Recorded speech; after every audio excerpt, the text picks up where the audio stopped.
오늘 21대 국회의원 선거를 했습니다. 이제 결과가 이제 막 나오고 있는데 출구조사를 이제 오기 전에 보고 왔어요. 그래서 여러 상황들이 있는 것 같아요. 근데 저희가 뭐 결과가 이러니 저러니 이런 것보다 가장 중요한 것은 위정자들이 정치를 올바르게 잘 할 수 있도록 저희가 기도하는 것이라 생각합니다. 그래서 여러분들 시간이 되시면 위정자들을 위해서 같이 중보해 주셨으면 감사하겠습니다. 우리가 주일날 부활주일을 지냈죠. 그래서 우리에게 이 부활주일은 가장 복된 날이고 값진 날입니다. 만약에 부활이 우리에게 없다면 우리 신앙은 어떻게 되느냐? 헛것입니다. 바울은 고린도전서에서 그거에 대한 이야기들을 했죠. 자, 고린도전서 15장 13절부터 14절 말씀을 같이 한번 읽어보겠습니다. 만일 죽은 자의 부활이 없으면 그리스도도 다시 살아나지 못하셨으리라. 그리스도께서 만일 다시 살아나지 못하셨으면 우리가 전파하는 것도 헛것이요 또 너희 믿음도 헛것이며. 아멘. 그러니까 예수 그리스도의 부활이 없었다면 우리가 지금 신앙생활을 하는 것 자체도 아무 소득이 없다라는 것이죠. 그리고 우리의 모든 전파하는 것, 전도하는 것, 사역하는 것, 그 모든 것에 아무런 값어치가 없게 되는 것입니다. 그래서 예수 그리스도의 그 부활은 우리에게 가장 값진 것이며 예수 그리스도의 그 부활이 우리에게는 가장 복된 날임을 우리는 믿습니다. 그래서 이 기독교는 이 신앙 위에 서 있는 거죠. 부활이 없으면 생명도 없는 것입니다. 그래서 오늘 본문을 통해서 저는 여러분들에게 왜 우리는 이 복음이 중요하고 이 복음으로 말미암아 구원받는데 그 복음의 중심에 예수 그리스도가 계시는가? 그러니까 왜 예수 그리스도만이 구원자 되시고 예수 그리스도만이 우리를 구원하실 수 있는지에 대해서 짧게 나누었으면 좋겠습니다. 성경은 우리에게 대해서 이렇게 얘기하고 있습니다. 우리가 잘 알고 있는 로마서 3장 23절 말씀에 보니까 모든 사람이 죄를 범하였으며 하나님의 영광에 이르지 못했다라고 얘기를 하죠. 그렇습니다. 모든 사람은 죄를 범했습니다. 여러분들이나 저나 모든 사람들이 다 죄를 지었죠. 그런데 왜 모든 사람들일까? 막 태어난 사람들은 어떻게 될까? 하나님은 그들도 죄인이다라고 얘기하고 있습니다. 로마서 5장 12절 말씀에 보니까 그러므로 한 사람으로 말미암아 죄가 세상에 들어오고 죄로 말미암아 사망이 들어왔으니 이와 같이 모든 사람이 죄를 지었으므로 사망이 모든 사람에게 이르렀다라고 얘기하고 있습니다. 결론적으로 모든 사람, 지금 막 태어난 사람일지라도 또 우리가 이 세상에 존재하는 모든 사람들은 죄인이다라고 얘기를 하고 있습니다. 성경은 원죄에 대해서 아담의 죄악 때부터 우리에게 왔다라고 얘기를 하죠. 아담의 죄로 인해서 죄가 사람들에게 들어왔으며 그 죄로 말미암아 사망이 있다라는 것입니다. 즉 이것을 정리해 보면 죄를 정리해 보면 이렇습니다. 하나님이 창조하신 형태의 모습들을 벗어난 것들을 모두 다 죄라고 얘기합니다. 그 히브리어로 죄라는 것이 하말티아라는 단어인데요. 이 하말티아라는 단어가 관역에서 빗나가다라는 뜻입니다. 그러니까 하나님께서 어떤 관역을 놔두시고 그곳을 향해서 우리가 가야 되는데 그것을 향해서 가지 못하는 것 자체를 죄다라고 얘기하고 있죠. 하나님 우리를 창조하셨을 때 우리에게 요구했던 것이 있습니다. 그게 뭡니까? 생육하고 번성하여 땅에 충만하라라고 말했죠. 하나님은 그런 삶들을 살기 위해서 우리를 창조하셨는데 우리가 그런 삶을 살지 못하자 하나님은 우리에게 저주의 죽음을 맞게끔 했죠. 그래서 죄라는 것은 하나님이 우리를 만드시고 창조하신 그 목적에 합당하지 않는 삶 자체를 모두 다 죄라고 하고, 그래서 우리는 태어나면서부터 죽음에 이르게 되어 있지 않습니까? 우리 육체가 다 죽음에 이르지 않겠습니까? 그렇기 때문에 모든 사람들은 죄인이며 죄의 결과 죽을 수밖에 없다라는 그런 원칙이 성립되는 거죠. 그래서 막 태어난 아이일지라도 그에게는 죄라는 것이 있다라는 거죠. 그러면 아니 막 태어나서 죽은 아이들은 그러면 어떻게 됩니까? 그들은 뭐 복음을 접할 기회도 없는데 어떻게 됩니까? 몰라요.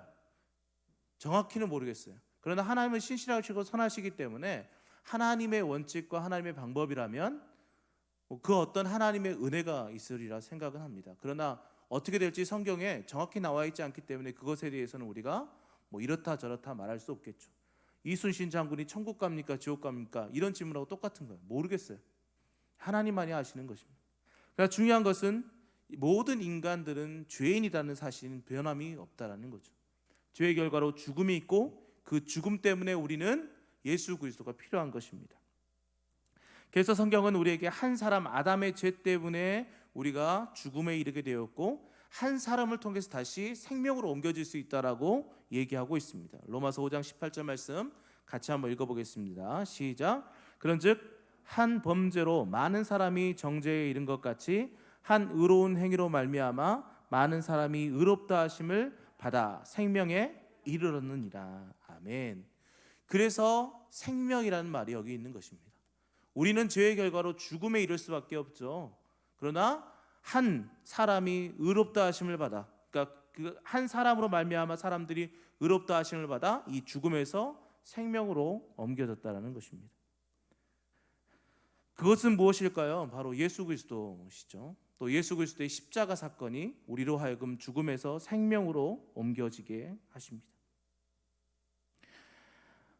그러나 예수님께서 오셔서 그냥 죽으시면 우리가 그 의미를 어떻게 알 수 있을까요? 그냥 아무런 생각도 없이 그냥 예수님 갑자기 오셔서 십자가에 돌아가셨고 본인이 그렇게 하는 거예요. 내가 구원자다라고 하면 누가 믿을 수 있겠습니까? 그래서 하나님은 철저히 그것들에 대해서 준비를 해오셨던 것 같아요. 그래서 하나하나 준비해서 구약에서부터 시작해서 신약에 이르기까지 예수 그리스도가 우리의 죄를 위해 이 땅에 오셨다라는 것을 철저하게 준비하시고 보여주셨습니다. 그 시작은 인간의 타락을 보시면서 한 사람을 통해 세상에 복이 되게 하시는 것이 그것입니다. 바로 아브라함을 택하신 것이죠. 그래서 아브라함을 택하셔서 이스라엘 민족을 삼으시고 이스라엘 민족을 통해서 열방 가운데 복이 되는 존재가 되게 하십니다. 그리고 이 아브라함을 통해 큰 민족 이스라엘 만드시고 그들에게 무엇을 주시냐? 바로 율법을 주시죠. 그럼 이 율법은 오늘 본문에서 말하는 율법의 역할들이 있어요. 그것을 두 가지로 생각하면 첫째는 뭐냐? 그 율법이라는 것이 우리로 하여금 어떤 삶을 살게 하시냐? 그 율법은 우리로 하여금 죄를 깨닫게 하십니다. 오늘 3장 20절 말씀을 같이 한번 읽어보겠습니다. 시작. 그러므로 율법의 행위로 그의 앞에 의롭다 하심을 얻을 육체가 없나니 율법으로는 죄를 깨달음이니라. 아멘. 자, 율법은 그래서 우리로 하여금 죄를 깨닫게 하는 거죠. 그러니까 예수님께서 그냥 막 오셔가지고 그냥 십자가에 돌아가셨다면 우리가 무슨 죄가 있지?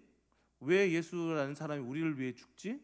잘 이해가 되지 않았을 것 같아요. 그러나 구약부터 철저히 준비하신 하나님은 이 율법을 통해서 죄를 깨닫게 하시고 어떤 한 피의 제사가 있어야 우리가 구원받을 수 있다는 사실들을 알게 하셨던 것 같습니다. 그래서 이 율법이라는 것은 우리로 하여금 죄를 깨닫게 하는 역할들을 하고 있습니다. 그래서 우리는 율법을 통해서 죄를 깨닫고 우리가 우리의 의지대로, 우리의 삶대로, 우리의 생각대로 살 수 없다라는 것들을 이야기하고 있죠. 시편 40편에 보니까 기가 막힐 웅덩이와 수렁이라는 표현이 있습니다. 그것은 뭘까요? 우리에게 그 기가 막힐 웅덩이와 수렁, 그러니까 웅덩이와 수렁, 그러니까 특히 수렁 같은 경우는 한번 빠져들면 헤어날 수 없는 거죠. 근데 그 앞에 기가 막힐이라는 단어를 쓴 이유가 뭐냐? 그러니까 어이가 없는 거예요. 도저히 내 힘으로는 여기서를 벗어날 수가 없는 거예요. 그때 우리가 해야 되는 것은 무엇입니까? 부르짖는 거죠. 그리고 또 한 가지는 기다리는 것입니다. 우리의 의지대로, 우리의 생각대로 우리가 할 수 없다라는 거죠. 이 율법이라는 것이 우리로 하여금 어떤 것을 알게 하냐? 이 기가 막힐 웅덩이와 수렁 속에 내가 갇혀 있구나라는 사실들을 발견하게 하는 거죠. 그래서 율법은 우리로 하여금 죄를 깨닫게 합니다. 또한 율법은 어떤 역할들을 하냐? 오늘 21절 말씀입니다. 21절 말씀을 같이 한번 읽어보겠습니다. 시작. 이제는 율법에 하나님의 한 의가 나타났으니 율법과 선지자들에게 증거를 받은 것이라. 아멘. 자, 율법이라는 것은 그럼 뭐냐? 율법이라는 것은 바로 예수님의 그림자 역할을 합니다. 그러니까 율법에 하나님의 한 의가 나타났다. 그러니까 율법을 대처하는 한 의가 나타났다라는 것을 이야기하고 있습니다. 그건 뭘까요? 율법이 예수님과 같은 역할들을 해주는 거예요. 그렇다고 해서 율법이 우리를 구원할 수는 없거든요. 그건 뭘까요? 그림자처럼, 그러니까 희미하게 이렇구나, 이런 존재가 필요하구나라는 것들을 알게 하는 거죠. 그래서 율법은 철저하게 예수님의 그림자 역할을 할 뿐입니다. 그림자는 실체가 아니거든요. 실체를 보여주는 하나의 증거지 그림자는 실체가 될 수 없습니다. 그래서 율법으로는 우리를 구원할 수는 없죠. 그래서 그 그림자의 실물인 예수 그리스도만이 우리를 구원할 수 있는 것입니다. 자, 이와 같은 사실들을 통해서 우리가 알 수 있는 것은 무엇일까? 율법으로는 절대로 구원받을 수 없다라는 것. 율법은 단지 우리로 하여금 죄를 깨닫게 하고 예수 그리스도의 그림자 역할, 예수 그리스도라는 어떤 존재, 우리를 구원할 수 있는 어떤 존재가 반드시 필요함을 나타내는 도구일 수밖에 없다라는 것입니다. 그래서 우리의 죄를 해결할 수 있는 분은 바로 누구실까요? 바로 예수 그리스도밖에 없다라는 것입니다. 그래서 오늘 보면 24절 말씀에 이렇게 이야기하고 있죠. 그리스도 예수 안에 있는 속량으로 말미암아 하나님의 은혜로 값없이 의롭다 하심을 얻은 자 되었느니라. 아멘. 그렇습니다. 우리의 죄를 담당하셔서 우리를 의롭게 해주시는 거죠. 의롭지 않는 우리들을 의롭다라고 칭해 주시는 거예요. 그래서 우리는 칭의라는 단어를 쓰고 있죠. 근데 왜, 이거는 좀 다른 이야기지만 왜 칭의일까? 그냥 우리로 하여금 그냥 구원받았으면 다 그걸로 끝냈으면 좋을 텐데, 예수 그리스도를 믿음으로 다 끝냈으면 좋겠는데 왜 칭의일까? 그냥 우리로 하여금 그냥 성화 영화의 구원을 한 번에 딱 이루면 얼마나 좋겠습니까? 근데 그렇게 하지 않고 칭의의 구원을 주신 이유가 뭘까? 오늘 본문 25절 말씀에 이렇게 이야기하고 있습니다. 우리 같이 한번 읽어보겠습니다. 시작. 이 예수를 하나님이 그의 피로써 믿음으로 말미암는 화목제물로 세우셨으니 이는 하나님께서 길이 참이시는 중에 전에 지은 죄를 관과하심으로 자기의 의로우심을 나타내려 하심이니라고 되어 있어요. 자, 여기서 중요한 단어가 뭐냐면 죄를 관과하심. 그러니까 죄를 없애겠다, 깨끗하게 해주겠다라는 말이 아니죠. 무엇입니까? 그냥 죄가 있는데 내가 없는 것으로 해줄게라는 거예요. 자, 우리의 죄가 다 용서받았습니다. 우리의 모든 죄는 해결되었습니다. 그러나 그 죄성과 죄악들이 우리 안에 남아있는 거죠. 그러니까 죄라는 것이 하나님 앞에서는 내가 너를 기억하지 않을게 라고 됐지만 실제로 우리 인간은 죄성을 갖고 있는 거죠. 그게 바로 칭의입니다. 근데 이 칭의라는 것을 왜 그렇게 간과하실까? 왜 죄라는 것을 간과하시면서까지 칭의의 구원을 주실까? 성화의 구원, 영화의 구원이 아니라 왜 칭의의 구원을 주실까? 그것은 다 이유가 있을 거라고 생각합니다. 근데 그 뒤를 본문들을 하나하나 읽어보니까 29절 말씀에 이렇게 표현하고 있어요. 하나님은 다만 유대인의 하나님이시냐? 또한 이방인의 하나님은 아니시냐? 진실로 이방인의 하나님도 되시느니라 라고 되어 있더라고요. 이걸 읽는 순간 그 생각이 들었어요. 하나님이 우리로 하여금 영화의 구원을 단번에 이루게 하시는 것이 아니라 칭의의 구원을 통해서 성화의 삶들을 살고 영화의 구원, 하나님 예수님과 같은 존재로 우리를 태초에 하나님의 사람을 창조하셨던 그 모습으로 회복하는 그 단계를 거치는 이유가 뭐냐? 우리를 통해서 많은 사람들에게 복음을 증거하고 그들로 하여금 구원의 길로 올 수 있는 역할을 감당하기 위해서죠. 우리가 한꺼번에 영화의 구원을 딱 이루면 이런 기회는 없을 것 같아요. 왜? 우리는 이 땅에 존재할 수 없는 존재가 되거든요.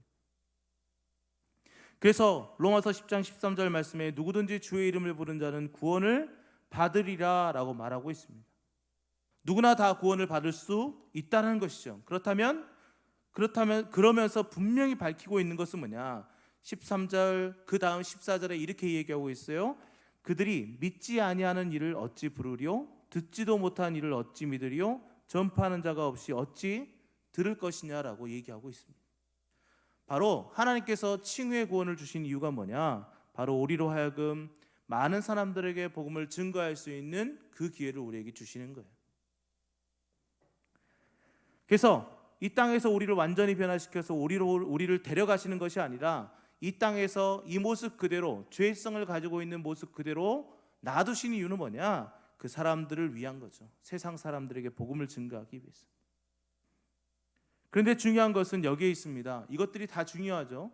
하나님 율법이라는 것이 예수 그리스도의 그림자고 예수 그리스도를 나타내고 죄를 깨닫게 하는 역할들을 하면서 예수밖에 우리에게 다른 것이 없다라고 얘기를 하고 있고, 또 그것을 통해서 우리로 칭의의 구원을 주시면서 세상 사람들에게 복음을 증거하는 삶들을 살게 하시는 것 다 좋습니다. 그런데 왜 예수만이 답일까라는 거예요. 다른 어떤 의로운 존재가 필요하지 않을까? 아니면 어떤 신적인 존재가 또 필요하지 않을까? 고민할 수도 있겠죠. 근데 왜 굳이 예수만이 답일까? 그것들에 대해서 오늘 본문은 하나하나를 다 이야기하고 있는데, 예수밖에 없는 이유에 대해서는 로마서뿐만 아니라 앞에 요한복음, 또 마태복음, 마가복음은 그 앞에서부터 쭉 계속해서 이야기하고 있는 것은 뭐냐? 예수만이 죄가 없다라는 사실들을 이야기하고 있어요. 자, 요한복음 1장 1절에 이렇게 이야기하고 있습니다. 같이 한번 읽어보겠습니다. 시작. 태초에 말씀이 계시니라. 이 말씀이 하나님과 함께 계셨으니 이 말씀은 곧 하나님이시니라. 아멘. 자, 말씀이 곧 누구라고요? 하나님이라는 거예요. 근데 이 말씀에 대해서 14절 말씀에 뭐라고 했냐면, 말씀이 육신이 되어 우리 가운데 거하심에 우리가 그의 영광을 보니 아버지의 독생자의 영광이요 은혜와 진리가 충만하다라고 돼 있죠. 그것은 무엇입니까? 바로 말씀은 예수 그리스도고 예수 그리스도는 하나님이시다는 것들을 이야기하고 있어요. 자, 우리는 하나님에 대해서 알고 있습니다. 하나님은 죄가 있습니까? 없습니까? 없죠. 그것을 얘기하고 있는 것입니다. 그래서 마태복음 1장 18절 말씀에 예수 그리스도의 나심은 이러하니라 라고 얘기하면서 그의 어머니 마리아가 요셉과 약혼하고 동거하기 전에 성령으로 잉태된 것이 나타났다. 바로 성령으로 잉태했다. 남자와 여자의 어떤 육체적인 관계로 태어난 것이 아니라 성령으로 말미암아 태어났다라고 밝히고 있어요. 인간의 유전적인 그 죄악들을 갖고 태어난 것이 아니라 하늘로부터 왔다라는 것들을 다시 한번 나타내고 있는 것이죠. 그래서 예수 그리스도를 정의하면 뭐냐? 죄가 없으신 하나님이신 거예요. 죄가 없으신 하나님. 여러분, 우리는 잘 알고 있어요. 죄의 삭은 무엇입니까? 사망입니다. 그러니까 죄로 인해서 우리는 죽을 수밖에 없는 존재였고, 그 죄값을 해결하지 않으면 죄의 값으로 죽을 수밖에 없는 거예요. 근데 이 죽음에 대해서 어떤 죄인이 죄인을 대신할 수는 없습니다. 감옥에 두 사람이 있어요. 두 사람이 있는데 둘 다 살인죄를 저질렀어요. 이제 이 사람들은 이제 사형을 선고받고 둘 다 죽을 수밖에 없어요. 근데 A라는 사람이 이제 감독관에게 이야기합니다. 제가 B라는 사람의 죄를 대신 뒤집어 쓰고 제가 죽겠습니다. 그러니까 B라는 사람을 좀 살려주세요, 놔주세요 라고 했을 때 그 감독관은 뭐라고 할까요? 그러냐, 너의 희생이 너무 값지다. 그럼 네가 이 사람의 죄를 짊어지고 네가 대신 죽어라. 대신 내가 이 사람을 살려주겠다. 이렇게 얘기할까요? 아니죠. 야, 너는 너 죄 때문에 죽는 거야. 너는 너의 죄를 책임지는 거지만 이 사람의 죄까지 책임질 수 없어 라고 얘기하겠죠. 똑같습니다. 예수 그리스도가 하나님이 아니시라면, 예수 그리스도가 죄가 있으시다면 우리의 죄를 대신할 수는 없겠죠. 왜냐하면 그분의 죄는 그분의 죄로 말미암아 죽는 것이기 때문입니다. 결론적으로 예수 그리스도가 하나님이시며 죄가 없다라는 사실은 뭐냐? 우리의 죄를 대신할 수 있는 유일한 존재라는 거죠. 세상의 그 어떤 사람들, 어떠한 물건들, 그 모든 것들은 다 죄를 갖고 있습니다. 그렇기 때문에 그것이 우리를 대신해서 죽을 수는 없습니다. 어떤 물건이나 이런 것들은 생명이 없기 때문에 우리를 대신할 수 없죠. 그래서 우리에게 필요한 것은 예수 그리스도라는 거죠. 그런데 중요한 것은 우리가 지난 주일을 거치면서 부활주의를 거쳐 나갔습니다. 우리가 영화에서 보면 증인이라는 여러 영화들이 있죠. 증인에 관련된 법정에서 증인이 이제 당도해서 그 사람에 대한 증인으로서 역할을 했을 때 그 사람이 죄가 있냐 없냐를 밝혀냅니다. 그런데 이 증인이 법정에 서는 것을 두려워하는 사람들이 있죠. 그 사람들은 어떤 사람들입니까? 피의자들. 그 사람들이 법정에 서서 어떤 증거를 딱 제시하고 증언을 하면 그 사람이 죄를 갖기 때문이죠. 그러나 그것들을 간절히 바라는 사람이 있죠. 그 사람들은 어떤 사람들입니까? 피해자들이죠. 그 말은 무엇입니까? 증인이 그 자리에 있냐 없냐에 따라서 달라지는 겁니다. 그래서 영화에서 피해자들은 이 증인을 죽이려고 하고 피해자들은 이 증인을 어떻게든 법정에 세우려고 노력하지요. 예수 그리스도의 부활이 왜 가장 중요하냐? 이 법정, 하나님의 심판대 그곳 가운데 예수 그리스도가 우리의 증인 되시기 때문입니다. 그러니까 예수 그리스도가 지금 죽어 계시면, 하나님으로서 죄가 없어서 우리 이 땅에 오셔가지고 죽고 나서 끝났으면 그 다음에 증인이 없잖아요. 그러나 지금도 살아계시고 부활하셔서 역사하시는 그 예수 그리스도로 말미암아 어떻게 됩니까? 지금까지 우리의 증인이 되시는 거죠. 그렇기 때문에 예수만이 우리의 유일한 소망이 되시고, 그렇기 때문에 예수만이 우리의 유일한 구원자 되시는 거예요. 그래서 예수밖에 없다라는 고백이 우리 안에 나와야 됩니다. 다른 것을 의지하고 다른 것에 소망을 둔다면 우리에게는 아무 유익이 없습니다. 바로 예수의 부활이 우리에게 소망이 되고 우리에게 놀라운 것이 되는 것처럼 예수 그리스도의 그 부활 자체, 또한 예수 그리스도 그 자체만으로 우리에게 소망이 되고 기쁨이 되는 것입니다. 사랑하는 성도 여러분, 예수밖에 없는 것입니다. 다른 것들을 의지하는 삶들을 살아갈 때 우리는 허무할 수밖에 없어요. 왜? 끝에 가서 우리의 죄는 아무것도 해결되지 않기 때문이죠. 그럼 지금 우리 칭의의 구원을 받는 우리의 삶, 성화의 구원을 이루어가는 이 삶 속에서도 예수만이 우리의 답임을 우리는 믿습니다. 그래서 어떤 삶을 살아야 되죠? 예수를 닮아가는 삶을 살아가야 되겠죠. 예수를 믿지 않은 사람은 예수를 믿음으로써 칭의의 구원을 이루는 것이 중요하고, 우리 예수 그리스도를 믿는 사람들은 이제 칭의의 구원을 넘어서 성화의 구원의 삶들, 예수 그리스도를 닮아가는 삶들을 계속해서 살아가야 될 줄 믿습니다. 남은 한 주간 우리 예수로 인해 살아가고 또 예수로 인해서 기뻐하고 예수로 인해서 소망을 얻는 하루하루의 삶이 되길 예수님의 이름으로 축원드립니다. 아멘. 기도하겠습니다. 하나님 감사합니다. 우리에게 예수밖에 없는데 우리는 자꾸 다른 것에 소망을 두려고 합니다. 인간의 작은 행복 때문에 예수를 멀리하기도 했습니다. 하나님 용서하여 주시고 오직 예수만이 우리의 구원자 되시며 예수만이 우리의 소망 되심을 온전히 믿고 또한 입술로 고백하는 저희가 되게 하여 주시옵소서. 또 우리를 이 땅에 남겨두신 이유가 있습니다. 칭의의 구원을 통해서 이 땅에 성화의 삶들을 살아가게 하신 목적이 있습니다. 그것은 많은 사람들에게 예수 그리스도의 그 복음을 증거하는 일입니다. 우리 주위의 많은 사람들에게 본이 되는 삶을 통해서 그들에게 복음을 전할 수 있는 저희가 되게 하여 주시옵소서. 그래서 주님이 오시는 그날 잘했다 칭찬받는 주님의 종들이 되게 하여 주시옵소서. 모든 걸 비싸움 예수님의 이름으로 기도하였습니다. 아멘. 우리 찬송가 주 없이 살 수 없네 찬양하면서 말씀을 잘 묵상하시면서 이 찬양을 드렸으면 좋겠습니다.